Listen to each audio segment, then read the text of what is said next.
पाकिस्तान की एक unique traditional और एक बहुत ही मज़ेदार किस्म की रेसिपी जो है वो आज आप लोगों के साथ शेयर करने जा रहे हैं। आज हम आपके साथ मिलकर बनाने जा रहे हैं पाए। बहुत ही मज़ेदार और चिपचिपे किस्म के पाए जो हैं वो बन के तैयार होंगे। इसे अब हम नया नाम देते हैं, यानी कि यखनी वाले पाए जो हैं वो आपके साथ हम मिलकर बनाने जा रहे हैं। पाए को साफ़ करने का तरीका वो भी आप लोगों के साथ शेयर करेंगे। बिस्मिल्लाहिर्रहमानिर्रहीम, अस्सलाम वालेकुम, welcome back to my channel. और आज आपके साथ जो शेयरिंग करने जा रहे हैं उसमें मैं बनाने जा रही हूँ जी पाए। पाए बनाने की आज रेसिपी जो है वो आप लोगों के साथ शेयर करेंगे। लेकिन इससे पहले कि हम पाए बनाना शुरू करें, सबसे पहला प्रोसेस होता है कि जी पायों को साफ़ कैसे करना है। देखने में तो ये बज़ाहिर तौर पे साफ़ लग रहे हैं, लेकिन फिर भी इनमें कहीं ना कोई बाल रह जाते हैं। और स्पेशली यूके में क्या होता है कि यहाँ पे बिल्कुल हमें साफ़ सुथरे ये जो पाए हैं वो नहीं मिलते। ये देखिए, आपको अगर क्लोजर लुक में नज़र आ रहा हो तो ये देखिए इसके ऊपर थोड़े थोड़े से बाल हैं।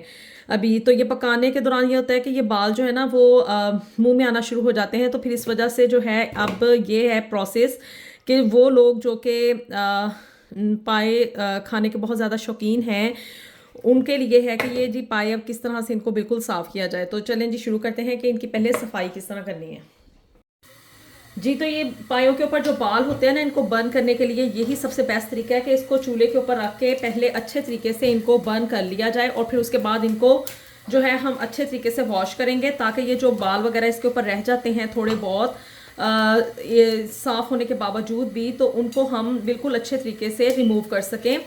तो उसका बेस्ट तरीका यही है, सबसे बेस्ट तरीका कि इसको बर्न कर लिया जाए। इस तरह से ये थोड़े से पाए जो हैं वो रोस्टेड भी लगना शुरू हो जाते हैं, कि ये होता है कि थोड़ा थोड़ा सा इनमें ये फीलिंग आती है कि ये रोस्ट हो चुके हैं। और दूसरा ये होता है कि इसमें जो थोड़े बहुत बाल रह जाते हैं तो वो भी फिर रिमूव हो जाते हैं। ऐसे हम सारे पायों को जो है वो पहले बर्न कर लेंगे और फिर उसके बाद आपको मैं बताती हूँ कि नेक्स्ट करना क्या है।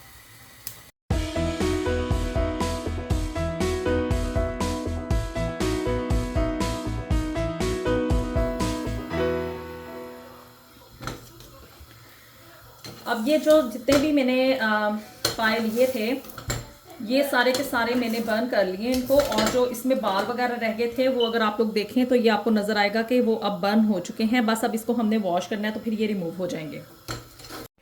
अच्छा जी, पायों को बर्न करने के बाद नेक्स्ट प्रोसेस क्या होगा, जब ये थोड़े से ठंडे हो जाएंगे ना तो फिर इनके ऊपर हमने लगाना है गंदम का आटा।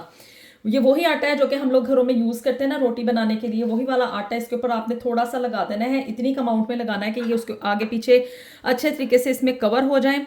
और फिर उसके बाद आप इसे हाथों के साथ मल मल के धोएंगे।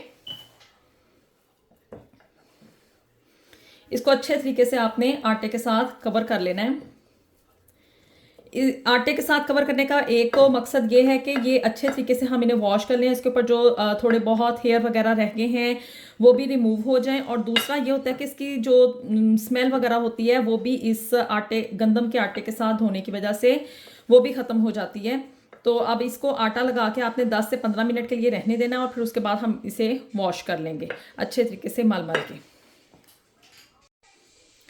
जी। तो अभी इसको मलने का प्रोसेस क्या है, बस इसे आपने पानी के साथ जो है वो आहिस्ता आहिस्ता हल्के हल्के हाथों के साथ इसको रब करते जाना है और इसको वॉश करते जाना है। ये देखिए रबिंग के साथ जो इसके ऊपर हेयर थे ना वो बिल्कुल रिमूव होने शुरू हो गए हैं जो हमने बर्न किए थे। अब आप इसे पानी के साथ अच्छे तरीके से वॉश कर लें।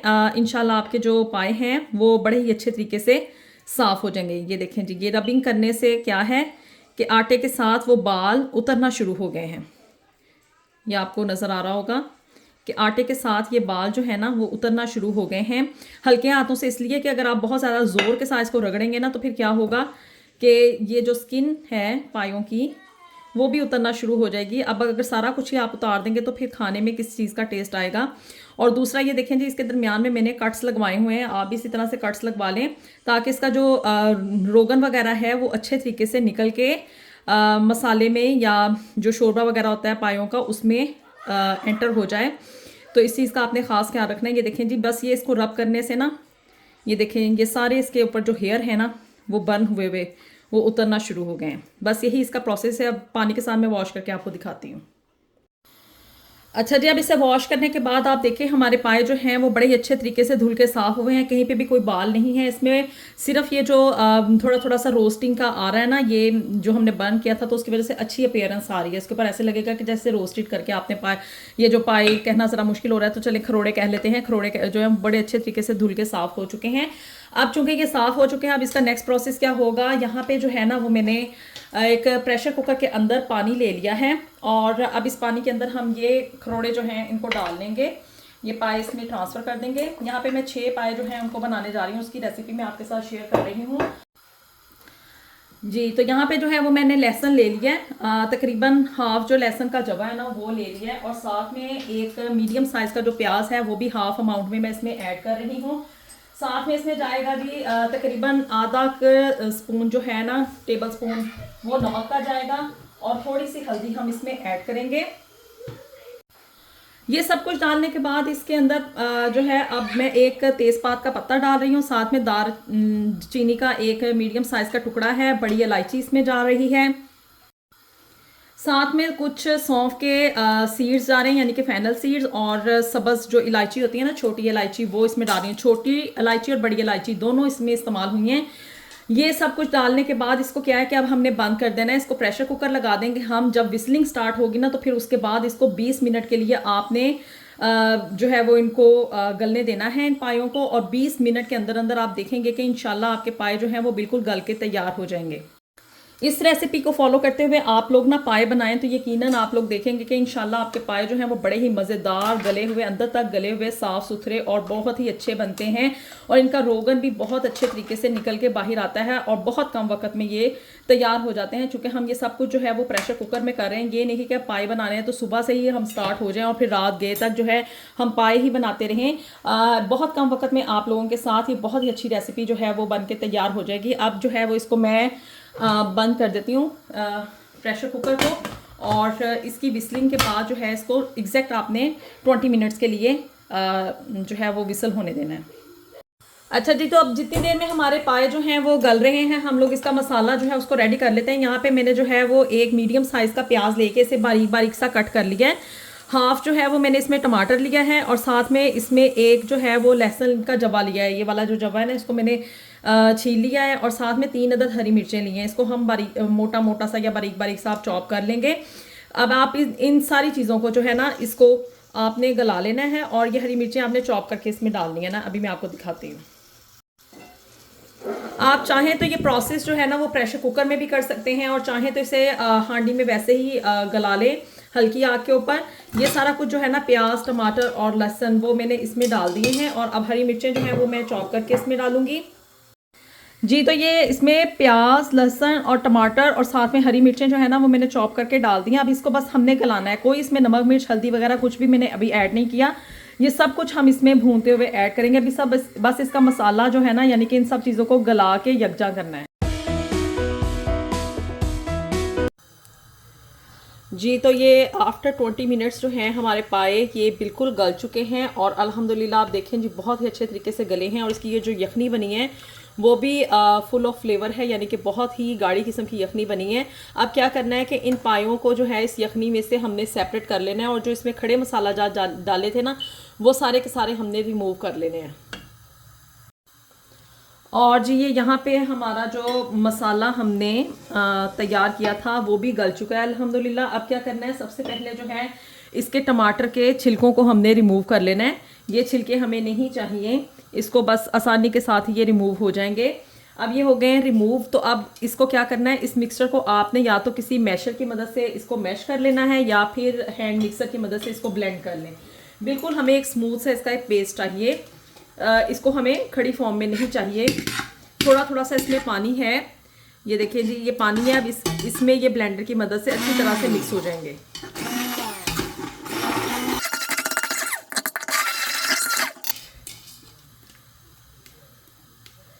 अच्छे तरीके से सारे का सारा प्याज जो है ना उसको आपने मैश कर लेना है, क्योंकि पायों का ये होता है कि इसका जो ग्रेवी है ना वो बड़ी ही स्मूथ सी होती है, उसमें कोई भी चीज़ जो है ना वो मुंह में नहीं आनी चाहिए। तो इसलिए हमें एक स्मूथ सा इसका पेस्ट चाहिए। ये देखें जी अल्हम्दुलिल्लाह बहुत ही अच्छे तरीके से ये मिक्सअप हो चुकी हैं सारी की सारी चीज़ें। प्याज, लहसुन, हरी मिर्चें और टमाटर बहुत अच्छे तरीके से इसमें मिक्सअप हो गए हैं। अब क्या करना है कि अब हमने इसमें डालना है ऑयल।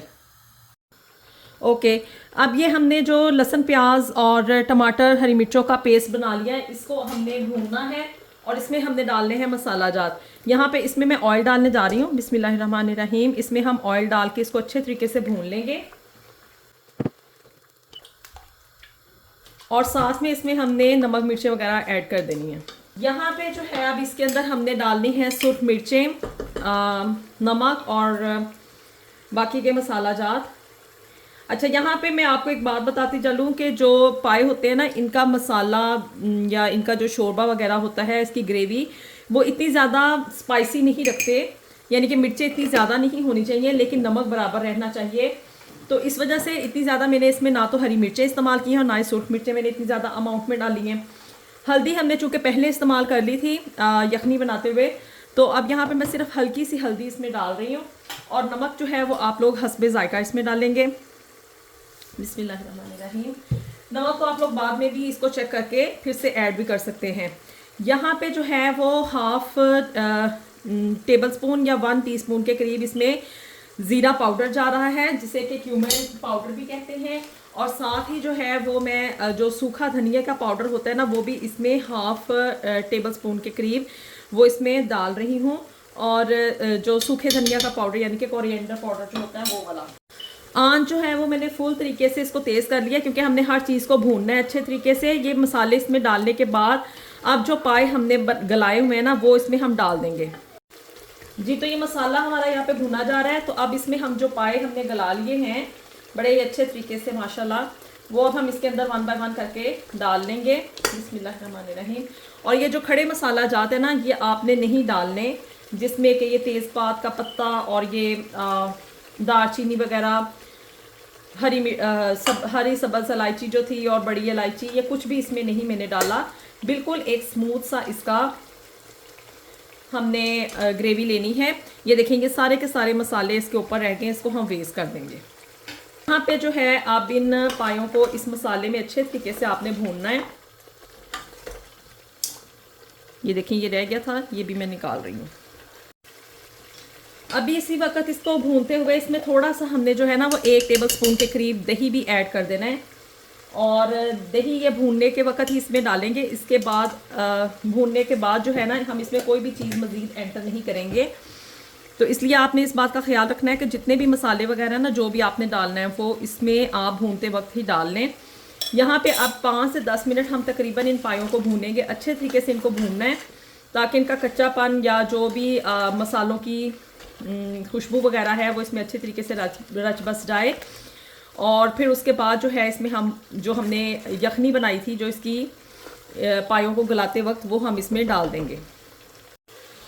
जी, तो अभी पायों को भूनते हुए मुझे तकरीबन 10 मिनट हो गए और अल्हम्दुलिल्लाह बड़े ही अच्छे तरीके से मसाला जो है वो हमारा भून चुका है। ये देखें जी, आपके ऑयल जो है वो किनारों से निकलना शुरू हो गया है। इसका मतलब है कि बड़े अच्छे तरीके से जो सालन है वो भून चुका है। अब आपने करना क्या है कि यहाँ पे आके इस मोमेंट पे अब ये जो यखनी हमने बनाई थी ना पायों को उबालते हुए, वो वाली यखनी हमने इसमें डाल देनी है। सारी की सारी यखनी हम इसमें डाल देंगे। बिस्मिल्लाहिर्रहमानिर्रहीम। और यखनी बनाते हुए इस बात का आप ख्याल रखें कि आपको पता होना चाहिए कि आपने बाद में इसकी ग्रेवी बनानी है, तो इसलिए थोड़ा सा यखनी का पानी ना ज़्यादा रखें। यहाँ पे जो है वो मैंने जो यखनी बनाई थी ना वही वाला पानी इस्तेमाल किया है। इसके अलावा मैंने एक्स्ट्रा पानी नहीं इस्तेमाल किया। लेकिन अगर आपका पानी थोड़ा आपको लग रहा है कि ग्रेवी कम हो जाएगी, क्योंकि अभी आपने इसको आधा घंटा पकाना है, और तो आप इसमें दूसरा पानी मज़ीद ऐड कर सकते हैं। तो जी, अब इसको तकरीबन हल्की आंच के ऊपर, बहुत ही जो स्लो आंच होती है ना उसके ऊपर, दम वाली आग के ऊपर रख के इसको ढक के आधे घंटे के लिए पकना छोड़ देंगे। और फिर उसके बाद इसकी गार्निशिंग वगैरह करेंगे। जी, तो अल्हम्दुलिल्लाह तकरीबन आधा घंटा गुजरने के बाद जो हल्की आंच के ऊपर हमारे पाए जो हैं वो पक के बिल्कुल रेडी हो चुके हैं। बहुत ही अच्छे तरीके से ये गल गए हैं और इनका कलर देखें जी माशाल्लाह से कितना खूबसूरत आया है। ग्रेवी जो है वो भी काफ़ी थिक हो चुकी है। और चलें जी, अब इसको हम डिश आउट कर लेते हैं। जी, तो अब ये जो हमारे पाए हैं वो सर्व करने के लिए बिल्कुल रेडी हैं। अपीयरेंस से भी आपको लग रहा होगा कि बहुत ही अच्छे और मज़ेदार से जो हैं ये बन के तैयार हुए हैं। आपको थोड़ा सा क्लोजर करके मैं इसकी लुक दिखा दूँ। अब ये सर्विंग के लिए बिल्कुल रेडी हैं। अच्छा जी, यहाँ पे ये है कि पायों के ऊपर कभी भी जो है वो हरा धनिया नहीं डाला जाता, लेकिन अगर आप लोग पसंद करते हैं तो आप लोग इसके ऊपर हरा धनिया डाल के इसको सर्व कर सकते हैं। सिर्फ और सिर्फ जो है इसके ऊपर हम गरम मसाला डालेंगे। ये देखें जी, सिर्फ हल्का सा जो गरम मसाला है वो सर्विंग करते हुए इसके ऊपर आपने डाल देना है, सर्विंग वाली प्लेट के अंदर ही। ये ना हो कि आप कुकिंग वाली प्लेट के अंदर ही डाल दें। और ये बिल्कुल आप रेडी हैं जी सर्व करने के लिए। इसे आप इंजॉय करें, नान के साथ जो है वो इंजॉय करें, और साथ में जो है या आप रोटी के साथ इंजॉय करें। बहुत ही मज़ेदार किस्म की डिश जो है वो बनके तैयार हुई है। होपफुली आपको आज की ये जो रेसिपी है वो बहुत ज़्यादा पसंद आएगी। आप लोग भी इसे ट्राई करें। इस तरीके से अगर आप पाए बनाएंगे तो बहुत ही जल्दी बनेंगे, बहुत ही कम टाइम में बनेंगे, और खाने में भी बहुत ज़्यादा ये मज़ेदार होते हैं। और स्मेल इनकी बिल्कुल हमने आपको ख़त्म करने का तरीका बता दिया कि पायों को आपने वॉश कैसे करना है। अगर आप शुरू में उस टिप को फॉलो करते हुए पाए को वॉश करेंगे और उस तरीके से आप इनको कुक करने से पहले अगर अच्छे तरीके से बर्न कर लेंगे और फिर बाद में वॉश करेंगे तो बड़े ही अच्छे तरीके से आपके पाए जो है वो बनके तैयार होते हैं। इनकी स्मेल बिल्कुल भी नहीं है और बड़े ही मज़ेदार और टेस्टी से ये बनके हुए हैं तैयार। तो होपफुली आपको आज की ये रेसिपी जो है वो पसंद आई होगी। अपनी दुआ में हमें याद रखिएगा। अल्लाह ताला से दुआ है कि हमारे रिज़्क में, हमारी सेहत में और हमारी औलाद में जो है वो बरकत अता फरमाए। मिलते हैं आपसे नेक्स्ट वीडियो में with something new and something very interesting. Until then, अल्लाह हाफिज़।